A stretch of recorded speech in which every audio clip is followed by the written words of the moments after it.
দুটো রেসিপি নিয়ে আজকে তোমাদের কাছে চলে এসেছি লাইফ অন রিলস থেকে। আমি রীতা শর্মা।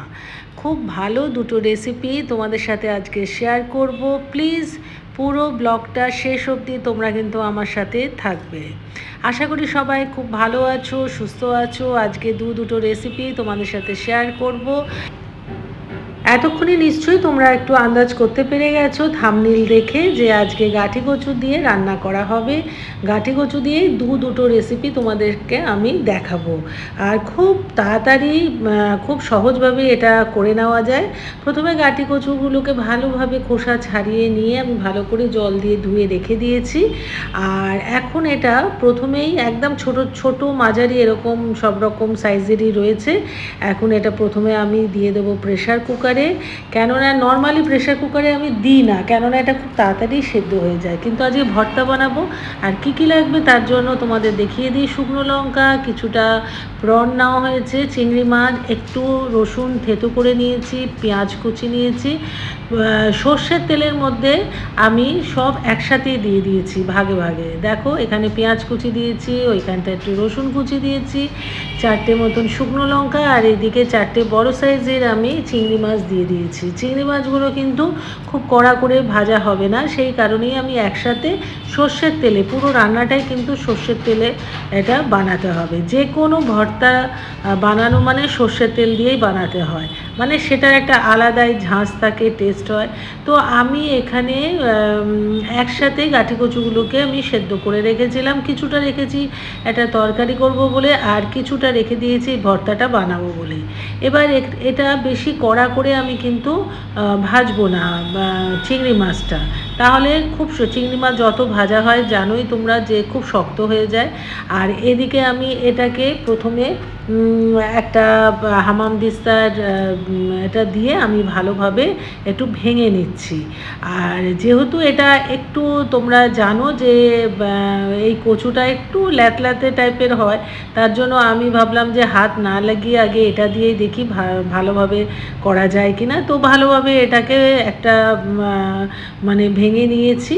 এবারে এখানে এগুলো সব আমার সুন্দর করে ভাজা হয়ে গেছে। এর চেয়ে বেশি লাল করে আর ভাজবো না, তাহলে খুব কড়া হয়ে যাবে। শুকনো লঙ্কাগুলো খুব সুন্দর ভাজা হয়ে গেছে। চিংড়ি মাছটা ঠিক এই রকমভাবেই ভাজাটা দরকার আছে, কেননা বেশি লাল করে ভাজলে একদম শক্ত হয়ে যাবে। আর এরপরে এটা আমি কচুটার সাথে ঠিক মতো মাখতে পারবো না। তো তেল শুদ্ধই আমি বেশ কিছুটা তেল শুদ্ধ কিন্তু আমি পেঁয়াজটা যখন তুলছি যেই তেলটা মানে রয়েছে সেই তেলটাও কিন্তু আমি এই কচুটার মধ্যে দিয়ে দিচ্ছি, কেননা এর মধ্যে চিংড়ি মাছ, রসুন, এগুলো সব গন্ধটা আছে। তো এই ফ্লেভারটা কচুটার মধ্যে মিশে যাবে, বেশ মাখলে বেশ ভাতের সাথে ভীষণ ভালো লাগবে। সত্যি বলছি, বিশ্বাস করো, যারা কোনো দিন খাওনি তোমরা একবার বানিয়ে, অল্প পরিমাণে বানিয়ে গরম ভাতের সাথে খাও। দেখো বলতে বলতে আমিই ঢোক গিলছি কতবার, তার মানে কত সুস্বাদু বুঝতেই পারছো। আর সামান্যতম একটু নুন দিয়ে দেবে। এখানে ইচ্ছে করলে অনেক কিছুই দেওয়া যায়, একটু আদা কুচি দেওয়া যায়, ধনেপাতা, টমেটো, কিন্তু আমি একদম যেরকম আমরা আলু চোখা বানাই ঠিক সেই রকমভাবে বানিয়েছি। দেওয়ার মধ্যে এখানে চিংড়ি মাছটা, কারণ চিংড়ি মাছটা এখানে দেওয়াটা দরকার আছে, এটার কচুর টেস্টটা আরও একটু বেশি বাড়িয়ে দেয়। তো হাতে করে এবারে আমি মানে হাতটা লাগাতেই হলো, হাতটা না লাগালে এটা ঠিক মানে ঠিক মতো এটাকে ঠিক মাখা যাবে না। তো চিংড়ি মাছগুলোকে হাত দিয়েই যতটা পাচ্ছি আমি একটুখানি ভেঙে ভেঙে দিচ্ছি। তো ভালোভাবে এটাকে একদম মানে পেঁয়াজ, শুকনো লঙ্কা সব সুন্দর করে, যেরকম আলু সেদ্ধ আমরা মাখি, আলু মাখা করে থাকি, সেই রকমভাবে এই কচুটাকে মাখতে হবে।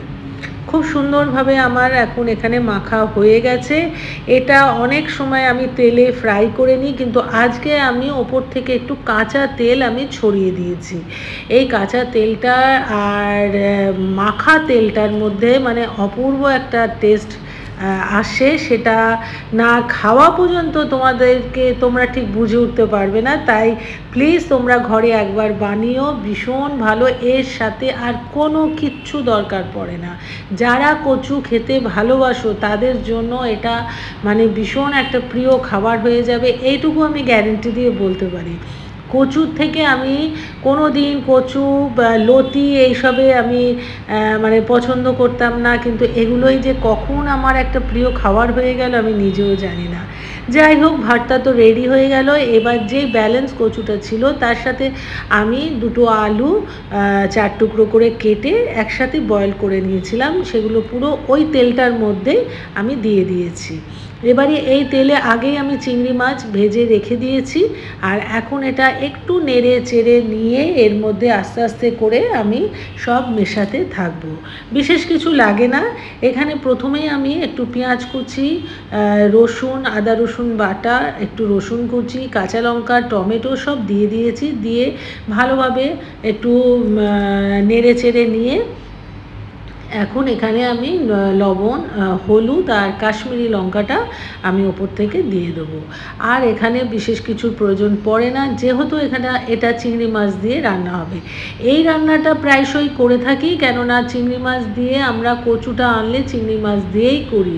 আর ভীষণ মানে আমার কর্তামশাইয়ের তো খুব ফেভারিট একটা খাবার, কিন্তু এখন বেশি আনা হয় না, করাও হয় না।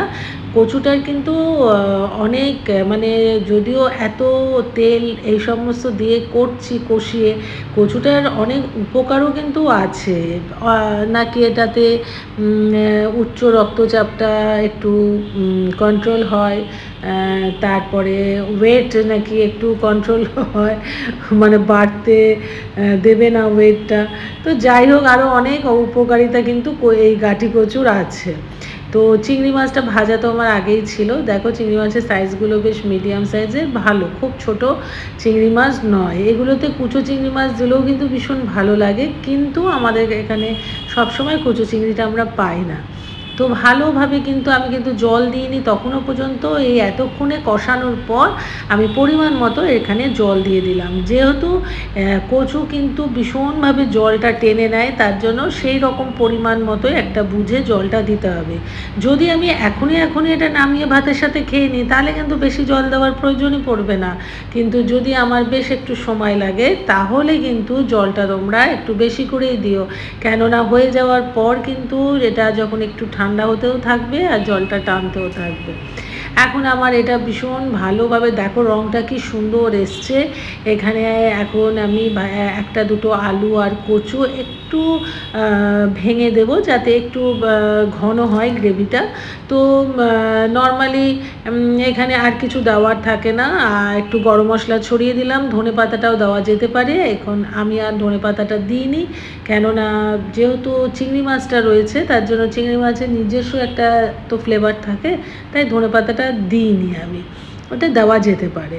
খুব সুন্দর একটা গন্ধ বেরিয়েছে আমার। এটা একদম খুব তাড়াতাড়ি, যেহেতু সেদ্ধ করাই ছিল আগে থেকে, তার জন্য খুব ঝটপট করে এই রান্নাটা হয়ে গেছে।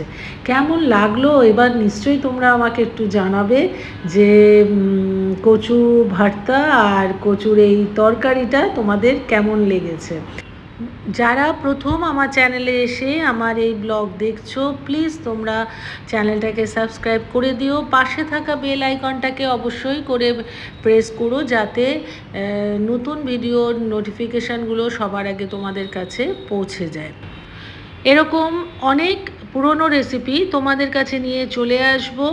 অনেক রেসিপি আছে যেগুলো এখন আমরা আর করি না, সময়ের অভাবে আমাদের করে ওঠা হয় না, কিন্তু আমরা খেতে ভালোবাসি। যেমন এই কচু, আমি কোনো দিন কচু খেতাম না, কিন্তু এখন কিন্তু আমার এটা একটা ভীষণ একটা পছন্দের খাবার হয়ে গেছে। আর কচুর সাথে চিংড়ি মাছটা ভীষণ যায়, এটা ইলিশ মাছের মাথা দিয়েও ভীষণ ভালো লাগে। যাই হোক, তোমরা কীভাবে বানাও সেটাও আমার সাথে একটু শেয়ার করো। আজ এখানেই শেষ করছি। খুব কম সময়ে চটজলদি এই দুটো রেসিপি বানিয়ে তোমাদের সঙ্গে শেয়ার করলাম। কাল আবার নতুন কিছু নিয়ে তোমাদের কাছে চলে আসবো। সবাই খুব ভালো থেকো, সুস্থ থেকো, টাটা।